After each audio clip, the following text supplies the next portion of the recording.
मोह और आसक्ति से मुक्ति का मार्ग। संसार में हमारा सबसे बड़ा भ्रम यह है कि हम चीज़ें और इंसानों को हमेशा के लिए अपनी मुट्ठी में बांध कर रखना चाहते हैं। यह गाड़ी मेरी है, यह इंसान सिर्फ मेरा है और इसे हमेशा मेरे पास रहना चाहिए। इस अत्यधिक लगाव को ही गीता में मोह और आसक्ति कहा गया है। समस्या यह है कि इस दुनिया में हर चीज़ परिवर्तनशील है। जब हमारी मनपसंद चीज़ टूटती है या कोई इंसान हमसे दूर जाता है तो हमारा दिल बुरी तरह टूट जाता है। यही आसक्ति हमारे जीवन के 90% दुखों का मूल कारण है। भागवत गीता हमें रिश्तों को छोड़ने या दुनिया से भागने के लिए नहीं कहती, बल्कि वह हमें अनासक्त होकर दुनिया का आनंद लेने की कला सिखाती है। तो आइए इस श्लोक के माध्यम से विस्तार से समझते हैं। भागवत गीता अध्याय 5 श्लोक 22। ये ही सर्जा भोगा दुखयोने एवते आघातवंतम कौन्तेय न तेषु रमते बुद्धम। सरल अर्थ, हे कुंती पुत्र, इंद्रियों और बाहरी विषयों के संपर्क से जो सुख मिलते हैं वे वास्तव में दुखों का ही कारण हैं, क्योंकि इन सुखों की शुरुआत भी होती है और अंत भी। इसलिए बुद्धिमान मनुष्य ऐसे क्षणिक सुखों में नहीं उलझता। आधुनिक जीवन में प्रयोग। जब हम यह समझ लेते हैं कि कोई भी बाहरी वस्तु या इंसान हमेशा के लिए आपके साथ नहीं रहेगा, तो आप उन पर अपनी पूरी खुशी निर्भर नहीं करते। आप उनका सम्मान करते हैं, उनके साथ समय बिताते हैं, लेकिन उनके बिना जीने की ताकत भी अपने भीतर रखते हैं।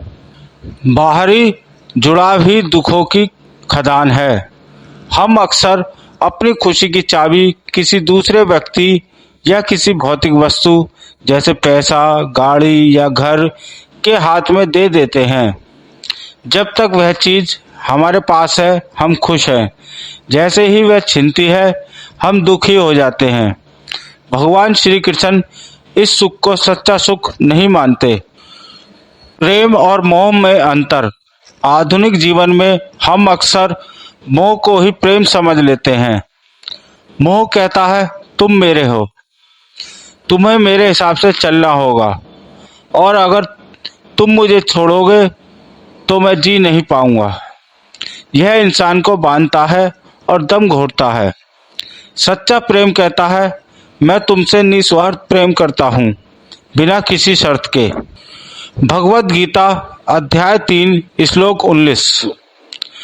तस्मात् असंतक सतत कार्य कर्म समाचार असंतको राम चरण करम परमा प्रोति पुरुषम। सरल अर्थ, इसलिए तुम हमेशा आसक्ति से रहित होकर अपने कर्तव्य का पालन करो, क्योंकि अनासक्त भाव से रहित होकर कर्म करने वाला मनुष्य ही परम गति को प्राप्त करता है। आधुनिक जीवन में प्रयोग। माता पिता, पति पत्नी या दोस्तों के प्रति अपने सभी कर्तव्य पूरी ईमानदारी से निभाएं, लेकिन निर्मम होकर, यानी यह मत सोचें कि बदले में वे भी आपके लिए वैसा ही करेंगे। जब उम्मीद खत्म हो जाती है तो रिश्ते बहुत गहरे और खूबसूरत हो जाते हैं। दुनिया में रहने की सर्वश्रेष्ठ कला। कमल के पत्ते का सिद्धांत। अगर हम वस्तुओं और लोगों से मोह ना करें तो फिर दुनिया में जिए कैसे। श्री कृष्ण इसका सबसे बेहतरीन और वैज्ञानिक समाधान कमल के पत्ते के उदाहरण से देते हैं। भगवत गीता अध्याय 5 श्लोक 10। ब्रह्मण्याधाय कर्माणि संग्रह तय कत्वा करोति यम लिप्यते न से पापेन पद्वाप त्रिम्बा भीसा। सरल अर्थ, जो व्यक्ति अपनी सभी आसक्तियों को त्याग कर और अपने सभी कर्मों को परमेश्वर को समर्पित करके कार्य करता है। वह पाप और दुखों से उसी तरह अक्षत रहता है जैसे पानी में रहने वाला कमल का पत्ता पानी से कभी नहीं भीगता है। आधुनिक जीवन में प्रयोग। यह गीता का सबसे शक्तिशाली लाइफ हैक है। पानी यानी संसार में रहिए, रिश्ते बनाइए, पैसा कमाइए और अच्छी ज़िंदगी जिए, लेकिन उस पानी को अपने ऊपर हावी मत होने दीजिए। चीज़ें इस्तेमाल करने के लिए होती हैं और इंसान प्यार करने के लिए। जब हम इंसानों का इस्तेमाल करते हैं और चीज़ों से प्यार करने लगते हैं तभी दुख पैदा होता है। निष्कर्ष, वैराग्य का अर्थ भागना नहीं, जागना है। हम अक्सर सोचते हैं कि वैराग्य का मतलब परिवार छोड़कर हिमालय चले जाना है, लेकिन श्रीमद् भागवत गीता का वैराग्य कहता है कि परिवार के बीच रहकर भी मानसिक रूप से स्वतंत्र रहना ही सच्चा वैराग्य है।